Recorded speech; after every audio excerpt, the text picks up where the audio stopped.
mais que la nature soit considérée comme une infrastructure à part entière. Non pas comme la conséquence ou comme quelque chose qui doit compenser.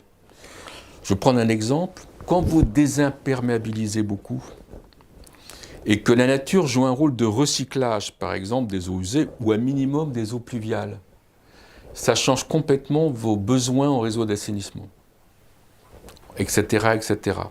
Et puis, bien sûr, ça peut rendre des services écologiques, écosystémiques, etc. Donc, c'est de faire en sorte que quand vous pensez votre ville, quand vous pensez l'aménagement de votre ville, bien sûr, vous pensez parc, îlots de fraîcheur, etc., etc., agréments, espaces verts, mais vous devez penser que la nature peut vous apporter énormément à partir du moment où elle est un peu au centre du jeu.